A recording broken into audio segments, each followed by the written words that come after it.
Pertama, kita berbincang untuk kita gerakkan satu gerakan dipanggil sebagai gegar atau gerakan gelombang rakyat. Dengan fokus kita dalam tempoh sebulan dua ini soal keadilan untuk Anwar. Ini ada kaitan dengan di pihak rejim Barisan Nasional terus menggerakkan konspirasi terhadap Datuk Seri Anwar Ibrahim dan memaksa untuk diadakan trial bermula 25 Januari yang akan datang ini. Walaupun di pihak Datuk Seri Anwar menegaskan beliau tidak bersalah dan memohon untuk digugurkan pertuduhan kes berkenaan lantaran bukti tidak cukup dan beberapa bentuk aspek undang-undang yang sebenarnya beliau punya sebab untuk digugurkan kes berkenaan. Oleh demikian, dalam konteks gegar ini tadi, kita akan telah pun menggerakkan siri-siri ceramah di cabang-cabang ataupun bahagian kita mengedarkan risalah-risalah kesedaran dalam soal konspirasi kedua yang dipaksakan kepada Anwar Ibrahim. Kita juga akan menaikkan mulai hari ini spanduk banner seluruh Perak, keadilan untuk Anwar dan keadilan untuk Anwar sebagai dukungan kita kepada beliau. Juga kita akan adakan suatu himpunan besar pada 22 Januari ini, Peringkat Negeri Perak, dengan kehadiran Datuk Seri Anwar sendiri untuk memberikan penjelasan dan memberikan penerangan mengenai isu tersebut. Dan pada 25 Januari kita akan gerakkan sebanyak mungkin rakan-rakan pendukung keadilan serta rakyat Perak sekalian hadir ke Mahkamah Jalan Duta memberikan sokongan kepada Datuk Seri Anwar Ibrahim. Termasuk dalam tempoh ini juga tadi telah kita putuskan supaya kita juga memohon akan menghadap Paduka Seri Agong dan Paduka Seri Sultan Perak untuk kita hantar memorandum merayu campur tangan pihak istana untuk juga melihat kes ini kerana Paduka Seri Sultan adalah merupakan ketua agama, dan ini ada juga kaitan dengan persoalan kerana dalam konteks isu Seri Anwar Ibrahim ini juga beliau Seri Anwar telah mengemukakan kepada Jawi supaya ia juga dibicarakan di Mahkamah Syariah atas isu qazaf atau tuduhan fitnah kepada beliau.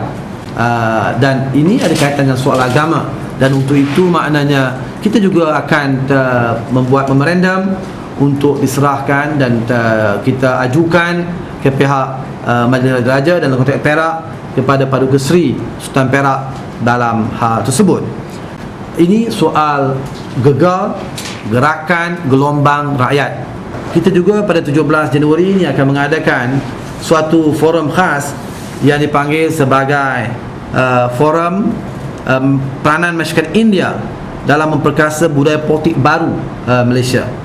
Ini ada kaitan dengan kejayaan kita pada konvensyen pertama Pertubuhan Rakyat pada 19 Disember yang lalu, dan kita ingin kongsikan secara yang lebih hampir, sebab ada kalau kita lihat di kalangan sebahagian masyarakat India merasakan seolah-olah mereka tidak betul-betul berada dalam konteks menyumbang bagi membina budaya politik baru Malaysia hari ini yang telah kita bahaskan dalam Konvensyen Pertubuhan Rakyat pada 19 Disember yang lalu.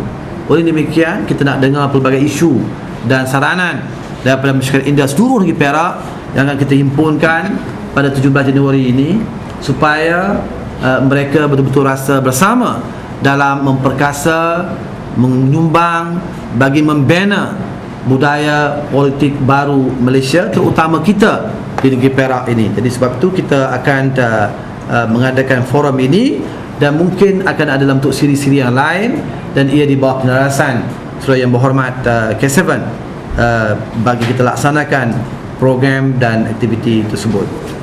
Yang keempat, keadilan Perak juga kita mendesak supaya apa yang telah dibangkitkan oleh rakan saya Saudara Lee Kang soal penyelewengan tanah di RPT, rancangan perkampungan tersusun di Sungai Itik Gopeng, pihak MACC mengambil tindakan yang segera, sebab dalam pengalaman kita ada banyak laporan polis yang dibuat oleh AMK laporan ke MACC yang dibuat oleh MK dan pelbagai pihak parti yang lain dalam Parti Keadilan yang kurang ataupun tidak diberikan perhatian untuk tindakan oleh pihak MACC.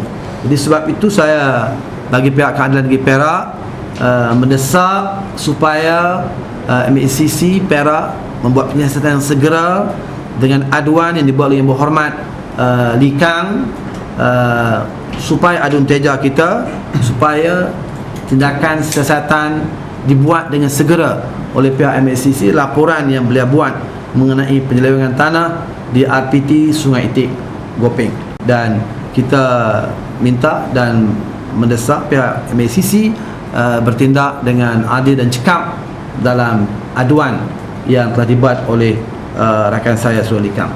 Terima kasih. Okey, jika tidak, terima kasih teman-teman daripada media atas kehadiran.